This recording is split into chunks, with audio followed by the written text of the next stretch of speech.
दोस्तों एक महिला दरोगा सुबह उठकर जब देखती है तो वो देखती है वो नग्न अवस्था में होती है।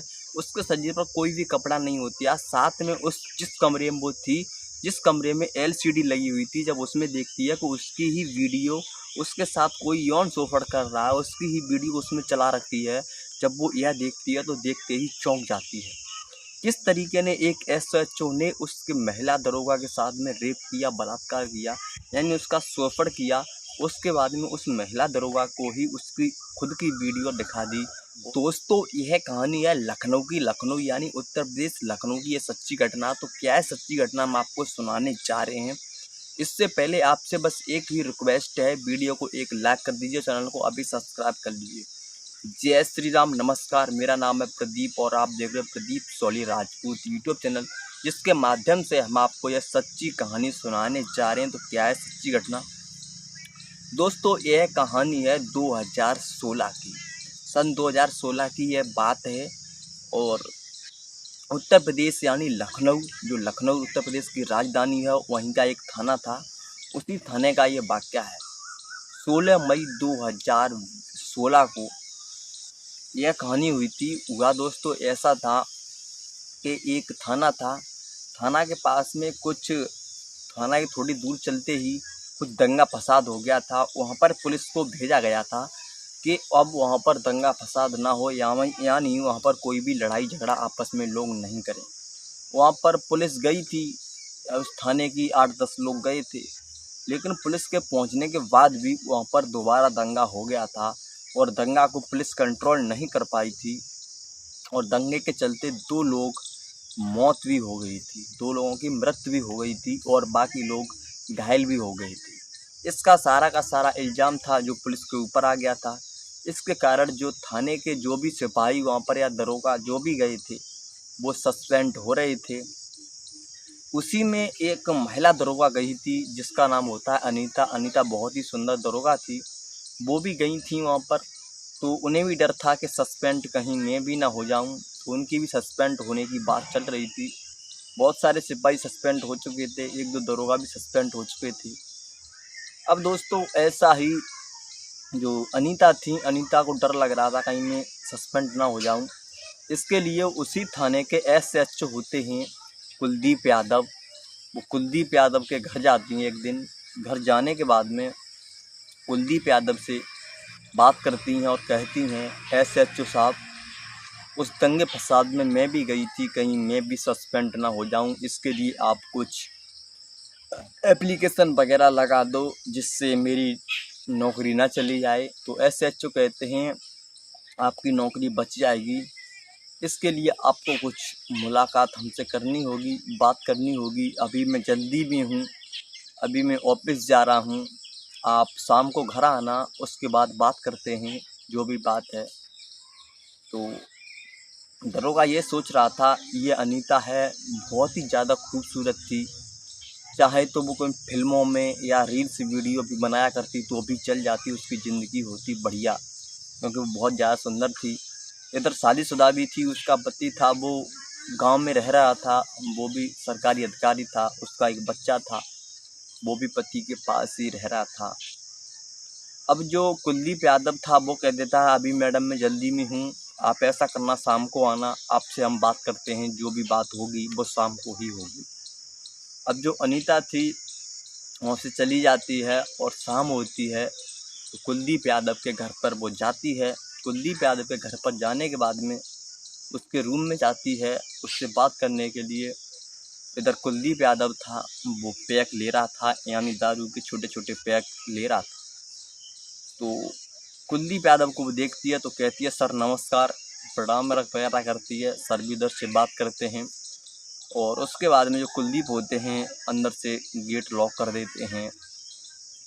उसके बाद में सुनीता कहती है, आप, यानी अनीता थी, अनीता कहती है आप ये क्या कर रहे हो?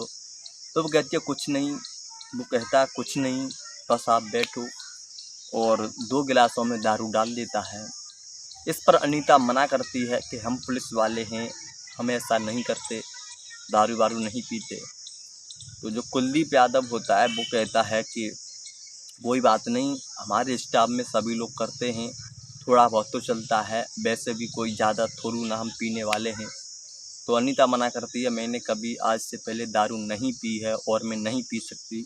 तो कुलदीप यादव उससे मनाता है और कहता है 1 पैक ले लो, कुछ नहीं होता। तो अनीता थी इधर फंसी हुई थी, उसकी जो नौकरी थी वो भी खतरे में चल रही थी। उसे डर था कहीं सस्पेंड ना हो जाऊं, बचा सकते हैं तो मुझे एसएचओ ही बचा सकते हैं, अगर इनकी शिकायत हो जाएगी तो बच जाऊंगी। इसके चलते वो एसएचओ कह रहा था तो वो मान लेती है उसकी बात को और दारू का जो पैक था वो ले लेती है। उसके बाद में दोस्तों बातों ही बातों में 1-2 पैक और चल जाते हैं। सुनीता को भी थोड़ा बहुत नशा छा गया था, इधर वो भी नशा में था। 1-2 पैक और लेते हैं और दोनों को नशा हो जाता है।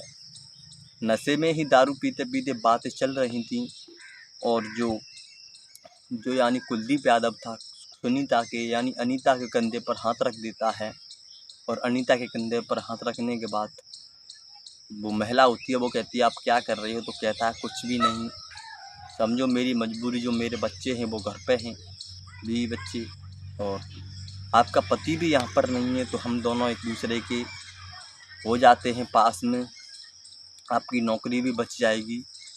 तो इधर वो भी मजबूर थी, उसका भी थोड़ा बहुत मन था, वो भी चाहती थी, लेकिन उसे मजबूरी थी यह बात उसकी, उसको अपनी नौकरी बचानी थी। वो कह भी तो कुछ नहीं पा रही थी क्योंकि उसे नौकरी से मजबूर थी। अब दोस्तों जो कुलदीप यादव था उसके साथ में धीमे धीमे रोमांस करने लगता है। जब अनीता भी थी वो भी फुल टल्ली हो चुकी थी, वो भी कुलदीप के साथ में रोमांस करने लगती है। अब दोस्तों रात हो जाती है, पूरी रात जो कुलदीप यादव होता है अनीता दरोगा के साथ में, उस सुंदर दरोगा के साथ में पूरी रात संबंध बनाता है, उसे नग्न अवस्था में कर देता है। साथ में अनीता नहीं जान पाती है, साथ में अपना मोबाइल रख देता है और साथ में उसके साथ शारीरिक संबंध बना रहा था, तभी उसकी मोबाइल में, अपने मोबाइल में वीडियो भी बना लेता है।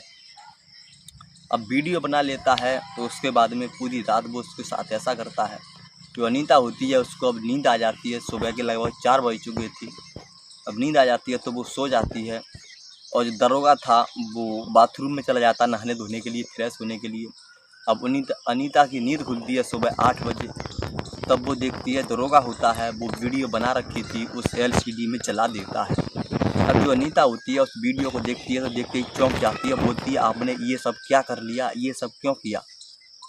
तो वो कहता है हमने बस अपनी खुशी के लिए ये वीडियो बनाई है, जब भी मेरा मन करेगा आपको देखने के लिए तो मैं ये वीडियो देख ले करूँगा और किसी को नहीं दिखाऊँगा। तो अनीता थी, अनीता डर रही थी, अनीता बोल रही थी आप ये वीडियो डिलीट कर दो। तो बोल रहा था जब तक आपका काम नहीं हो जाता तब तक ये वीडियो मेरे पास रहेगी और आपको मुझसे मिलने भी आना पड़ेगा। अगर आप मुझसे नहीं मिलने आओगी तो मैं ये वीडियो सबके पास वायरल कर दूंगा, जब मैं फ़ोन करूंगा तब आपको मिलने आना पड़ेगा। जो अनीता थी फंस चुकी थी बेचारी, इधर उसकी नौकरी और इधर उसकी वीडियो। अब जो दरोगा था यानी जो एसएचओ था कुलदीप यादव, अब उसका जब भी मूड होता था, जब भी मन करता था उसके पास कॉल करता था, उसको अपने घर पर बुलाता था, उसके साथ शारीरिक संबंध बनाता था। अब दोस्तों ऐसा ही चल रहा था, महीने 2 महीने का वक्त बीत गया। इसके साथ में वो डेली कभी 1-2 दिन छोड़ के उसको सुनीता को बुलाया करता था, यानी उस दरोगा को बुलाया करता था, उसके साथ में शारीरिक संबंध बनाता था। अब ऐसा ही चल रहा था। अब एक दिन जो दरोगा था उसने बात कर ली थी अपने सर से। अब उससे एक दिन अनीता से संबंध बनाता है, उसके बाद में संबंध बनाने के बाद में उससे कहता है दरोगा साहब आपको एक साहब से मिलना होगा, उसके बाद में यही सब मेरे साथ किया है वो करना होगा और आपकी नौकरी बच जाएगी। इस पर वो मना कर देती है, तभी वो कहता है अगर आपको नौकरी बचानी है तो करना ही होगा।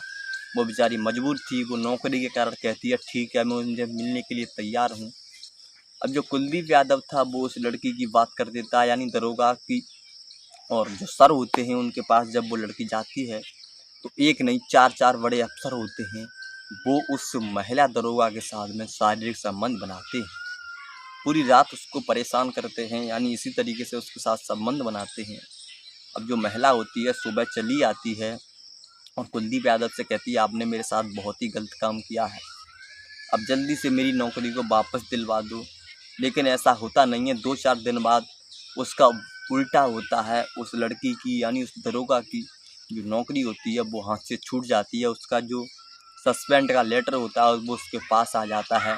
अब वो बहुत ज़्यादा सोच में पड़ जाती है और वहाँ से अपना बोरिया बिस्तर पैक करती है और अपने घर यानी उसका जो पति रह रहा था वहीं के लिए निकल जाती है, क्योंकि इधर तो उसके साथ जो भी उसकी इज्जत थी वो भी लूट ली गई थी। सबने मिलकर उसके साथ संबंध बनाए और अब उसकी नौकरी भी जा चुकी थी। अब वो अपने घर जाती है और रास्ते में जाकर उसके 2 दिन बाद कॉल करती है और बोलती है, कुलदीप यादव, जो आपने मुझे मेरे साथ किया है वो बहुत ही ज़्यादा गलत किया है और मैं यह सब सच्चाई आपके खिलाफ़ केस करूँगी, मेरे पास सबूत भी है। यह वो कहती है तो वो कहता है, आपके पास क्या सबूत है? तब वो कहती है, आपने मेरे साथ शारीरिक संबंध बनाए हैं, मैं आपके बच्चे की माँ बनने वाली हूँ और इसका टेस्ट कराऊंगी और आपके खिलाफ़ रिपोर्ट दर्ज कराऊंगी और आपको कुछ करना ही पड़ेगा, नहीं तो आपको जेल में सड़ना पड़ेगा। तो आपने मेरे साथ किया है वो बहुत ज़्यादा गलत किया है। इधर जो कुलदीप यादव होता है वो डर जाता है, सोचता है अगर ये माँ बनने वाली है तो इसके पास पक्का सबूत है, मैं तो फंस जाऊंगा। तब वो कहता है, बहाने उससे बात बनाता है, क्योंकि वो फ्रॉडगिरी ही करता था। अगर मैं ऐसे तो था लेकिन उसके पास दिमाग कुछ ज़्यादा ही था। अब वो उससे पास कॉल करता है और कहता है, मैं आपके पास अभी मिलने आ रहा हूँ, मैं आपसे शादी करना चाहता हूँ, जो आपकी इच्छा हो वो मैं आपके साथ करूँगा। तब तब वो बेचारी बातों में उसकी में फंस जाती है और बोलती है, मैं आपसे शादी करना चाहती हूँ, जल्दी से आप आ जाओ। तो वो घर नहीं पहुँच पाती है, उससे पहले SHO कुलदीप यादव उससे गाड़ी लेकर आ जाता है और उसे वहाँ से अपनी गाड़ी में बिठाता है और ले जाता है पहाड़ों की ओर, यानी सुनसान जगह पर, जंगलों में ले जाता है। उसके बाद में उसकी गला दबाकर हत्या कर देता है और उस 4-5 दिन से बात नहीं हुई है, जान ना पता कहाँ गई। तो उसके बाद में अपनी पत्नी की कॉल डिटेल निकलवाता है पुलिस के ज़रिए, तो सब पता चलता है। उसके बाद में दोस्तों जो कुलदीप यादव होता है उसका ही नंबर लास्ट में आ रहा था, उसके फ़ोन पर कुछ ज़्यादा बातें हुई थी। पुलिस को शक जाता है कुलदीप यादव के ऊपर कि कहीं ना कहीं कुछ जो भी हुआ है जो कुलदीप यादव ने ही किया है। अब कुलदीप यादव के पास जब लखनऊ में पुलिस पहुंचती है, लखनऊ में पुलिस पहुंचने के बाद कुलदीप यादव को गिरफ्तार करती है और कुलदीप यादव से पूछताछ करती है। कुलदीप यादव होता है वो मना कर देता है। अब दोस्तों कुलदीप यादव जहाँ भी जा रहा था 2-4 दिन से उसके CCTV कैमरों की निगरानी की जाती है कि क्या कर रहा था, क्या नहीं कर रहा था। तो सारे के सारे CCTV कैमरे थे, कुलदीप यादव की सच्चाई पकड़ जाती है कि ये सुनीता से किस तरीके से मिलता था, किस तरीके से जो भी करता था। अब पुलिस होती है, जो कुलदीप यादव था दोस्तों, उसको 4 डंडे लगाती है और सारी सच्चाई पूछने की कोशिश करती है। तो डर के कारण जो कुलदीप यादव होता है, जो भी बात होती है, सच्चाई होती है, सारी की सारी पुलिस को बता देता है और बताने के बाद में जो पुलिस होती है उसको पक्का सबूत मिलता है और कुलदीप यादव को जेल के अंदर बंद कर देती है। साथ साथ में कुलदीप यादव को सस्पेंड कर दिया जाता है और जो 4 बड़े अफसर थे उनको भी सस्पेंड कर दिया जाता है। दोस्तों वो बेचारी जो सुनीता थी वो तो आज मौत के घाट उतर चुकी है, वो तो इस दुनिया में नहीं है, लेकिन उसका पति था, उसकी अपनी पत्नी के इंसाफ के खिलाफ के लिए आज भी लड़ रहा है केस। और दोस्तों ये 3 और 4 लोग थे, यानी 4-5 लोग इस केस में आज भी अंदर हैं। दोस्तों जो सुनीता का पति था उसने सही किया या गलत किया, मेरे हिसाब से जो भी किया 100% सही किया। लेकिन हाँ दोस्तों, अगर आप भी सरकारी नौकरी या कुछ भी करते हो, अगर आप महिला हो, तो किसी के साथ कोई भी आपसे ऐसा काम करने के लिए बोलता है, चाहे आपकी नौकरी चली जाए लेकिन आपकी इज्जत नहीं जानी चाहिए।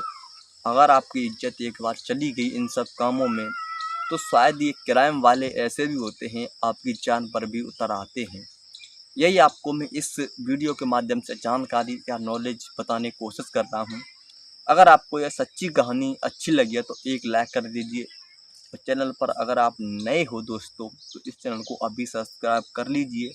और हमारा ये वीडियो बनाने का उद्देश्य किसी की भावनाओं को ठेस पहुँचाना नहीं है, नहीं जाति विवाद या किसी से मेरा दुश्मनी है, बस आपको जागरूक करके, आपको सचेत करके, आपको सही राह पर लाना ही मेरा उद्देश्य है। तो मिलते हैं अगली वीडियो में, तब तक के लिए अपना ख्याल रखें। जय हिंद, जय भारत।